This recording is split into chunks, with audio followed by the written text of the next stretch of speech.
4 de abril de 1958, Rio de Janeiro. Lucinha Araújo era uma recém-casada prestes a ter o primeiro dos muitos filhos que planejava. Portanto, já que a prole seria numerosa, decidiu ceder aos pedidos da sogra para que batizasse o primogênito com o nome do avô pernambucano já falecido.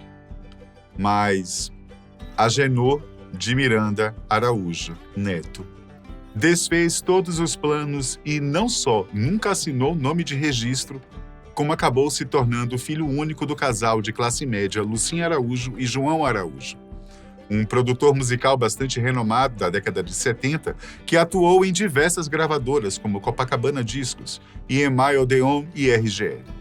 Ele chegou, inclusive, a contribuir com a criação da gravadora Som Livre, empresa em que trabalhou durante 35 anos, assumindo também cargos como a própria presidência do grupo. Por conta do ambiente profissional de seu pai, Cazuza cresceu cercado por artistas como Elis Regina, Caetano Veloso e os Novos Baianos. Isso até estourar com sua banda de rock, o Barão Vermelho.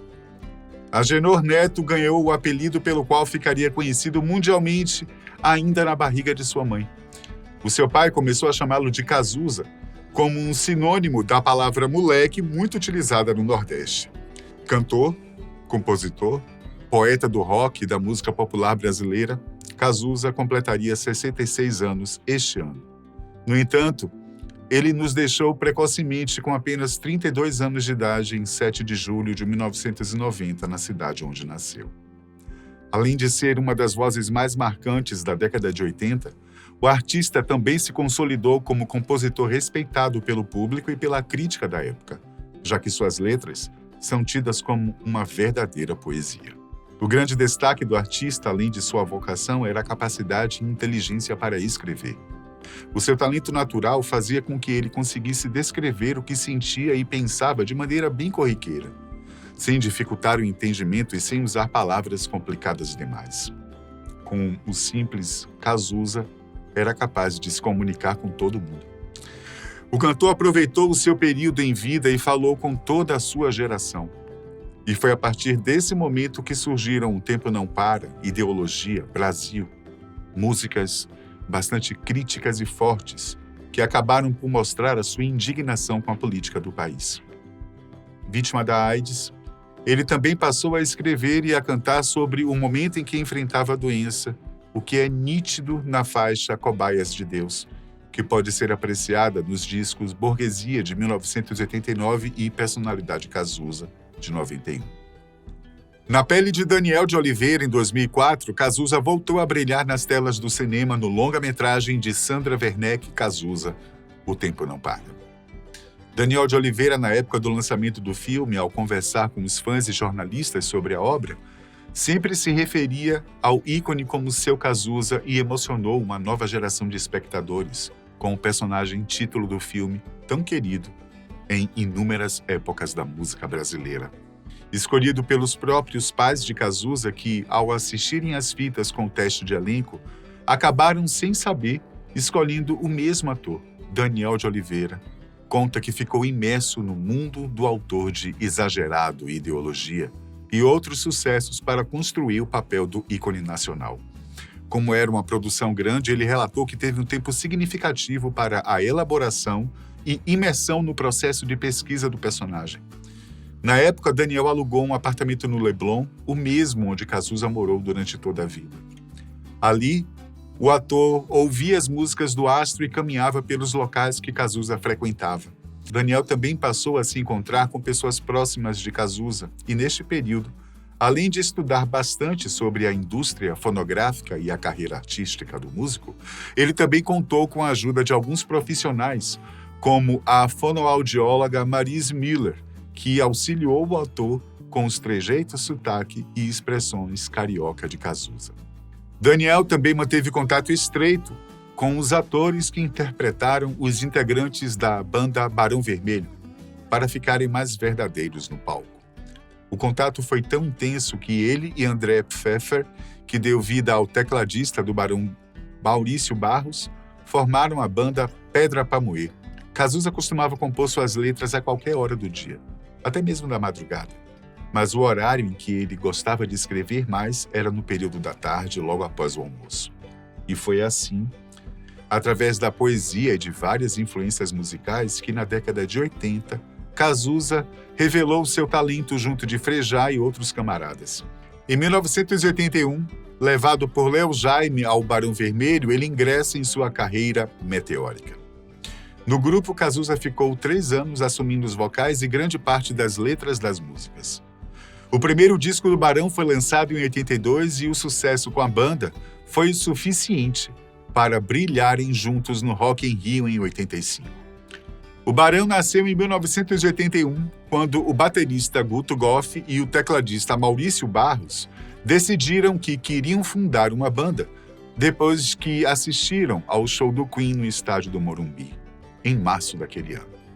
Os dois, 16 e 17 anos, estudavam no Colégio Imaculada Conceição, no Rio de Janeiro. A ideia do nome da banda partiu do Guto, e a ideia foi homenagear o aviador alemão Manfred von Richthofen, que usou o codinome de Barão Vermelho e foi um dos principais inimigos das forças aliadas durante a Primeira Guerra Mundial.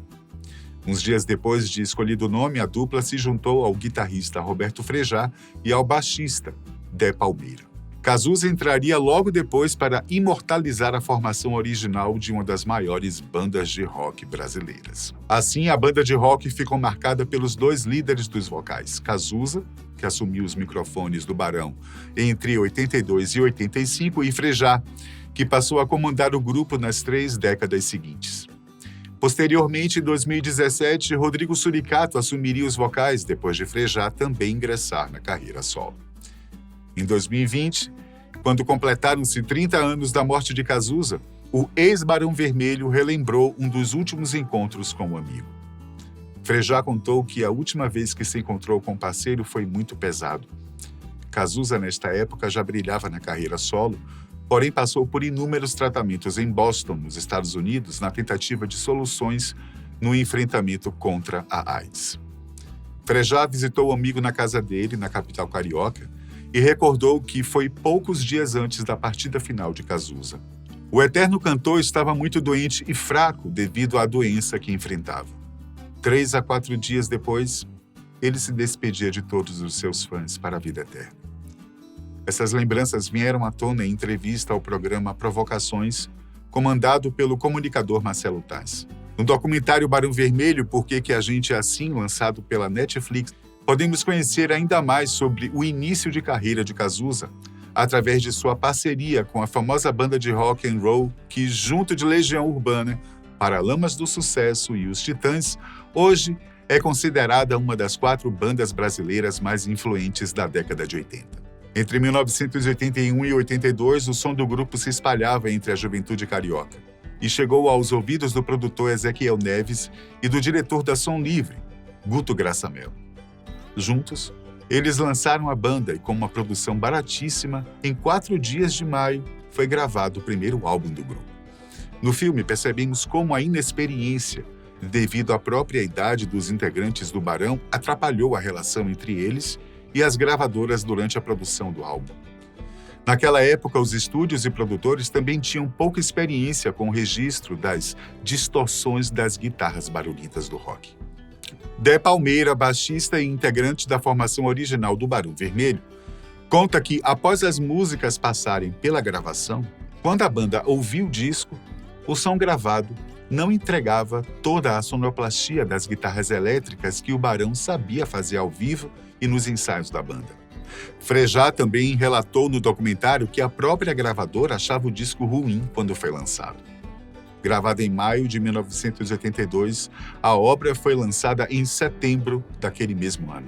Protagonista da primeira onda roqueira que tomou conta do Rio de Janeiro à época da fundação do Circo Voador, o Barão Vermelho presenteava todos os seus conterrâneos atingindo o estrelato à medida em que emplacava hits. Era a fase de ascensão da Blitz, Lulu Santos, Kid de Abelha, Paralamas do Sucesso e por aí vai.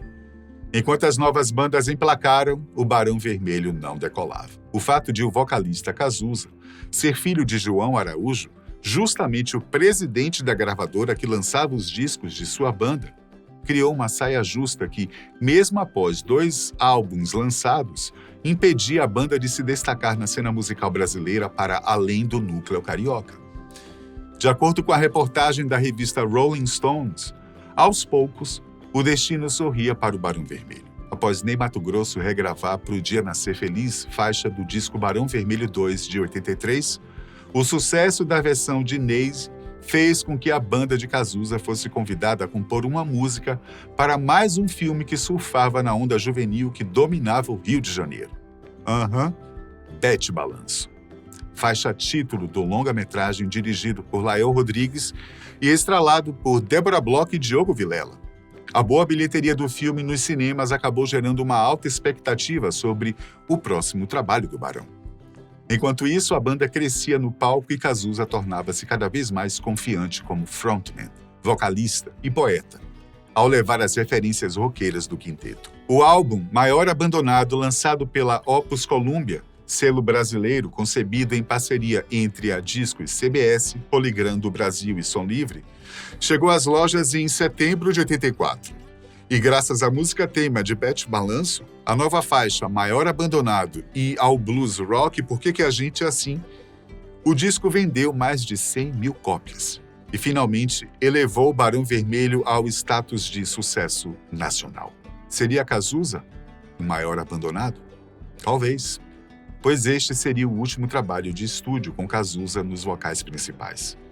Mas antes de deixar o grupo, o codinome Beija-Flor ainda imortalizaria sua biografia com um show lendário no Rock in Rio, no início de 85. Em parceria com Leone, a música Exagerado abriu a carreira solo de Cazuza, tornando-se uma de suas marcas registradas. Além dela, a censura vetou a canção Só as Mães São Felizes e deu gás para a produção de seu segundo álbum, Só Se For a Dois. Do mesmo modo que os demais, o disco continha músicas românticas como Ritual e O Nosso Amor a Gente Inventa. Enquanto lidava com tratamentos de pneumonia e a descoberta do HIV, Cazuza iniciou as gravações do álbum Ideologia. Tal qual os antecessores, o álbum foi sucesso comercial e revelou músicas que marcaram gerações como Faz Parte do Meu Show e Brasil. Como resultado desse trabalho, Ney Matogrosso produziu uma turnê elaborada, levando-a para todo o Brasil. Assim, as gravações dessa turnê resultaram em produções memoráveis de O Tempo Não Para e arranjos diferenciados para codinome Beija-Flor. A carreira de um dos maiores nomes do rock nacional de fato sempre foi regada de rebeldias e polêmicas acompanhadas de pura poesia. Pois era isso que Cazuza transbordava em cada detalhe de sua vida. No entanto, foi em 1992 que a música Poema veio ao público. Interpretada por Ney Matogrosso, a faixa se tornou uma das mais famosas do cantor. Fato é que Cazuza escrevia letras e poemas desde criança, mas não costumava mostrar para outras pessoas além de sua avó materna, Alice, que morreu em 1975, quando o neto tinha apenas 17 anos. Na ocasião, um poema de Cazuza veio à tona antes que sua avó pudesse ler. O poema ainda não é o mesmo cantado na voz de Ney Matogrosso, mas surpreendeu a todos com o talento de Cazuza como letrista. Segundo Lucinha Araújo, mãe de Cazuza, Maria José, a outra avó por parte de pai de Cazuza, teria dito ao neto para ele não esperar que ela morresse e, assim, escrevesse algo enquanto ela estivesse viva. Dessa forma, Cazuza o fez. Ele escreveu um poema dedicado à sua avó paterna. No entanto, Maria José guardou a poesia em segredo por toda a sua vida, e ela viveu 100 anos. Ela não entregou o texto nem após a morte do neto, alegando que não poderia se desfazer de um presente. Foi quando Maria José faleceu que Lucinha obteve lembranças que o filho tinha com a avó, inclusive uma caixinha que continha a folha com um poema para Maria. Lucinha pediu para que Frejá compusesse uma música com base naquele poema e juntos decidiram que a faixa ficaria incrível na voz de Ney Matogrosso. E realmente é. Escrita em 75, o poema foi gravada por Ney Matogrosso em 1999 no álbum Olhos de Farol. A música se tornou um grande sucesso e é considerada uma das faixas mais tocadas de Ney Matogrosso de todos os tempos, eternizando uma letra que Cazuza fez precocemente com apenas 17 anos de idade. Fundadora de uma ONG que leva o nome do filho único, Lucinha Araújo, mãe de Cazuza, contou em 2021 que até hoje guarda um caderninho com as composições nunca gravadas pelo artista em vida. Ela ressalta que seu filho merece toda e qualquer homenagem, visto que foi um grande nome que o Brasil não vai esquecer. Lucinha brinca que o que é bom dura muito e que o talento de Cazuza vai durar muitos anos, apesar dele não estar mais aqui fisicamente. O falecimento por complicações da AIDS, as brigas com o Barão Vermelho, a carreira solo de Cazuza, as capas controversas de revistas, sempre estiveram lado a lado com as canções de sucesso reverberadas em sua voz e na voz de outros artistas da música brasileira. A verdade é que o famoso exagerado pode nos surpreender com algum hit novo, pois até hoje Cazuza ainda é lembrado e considerado um dos maiores compositores e artistas do Brasil.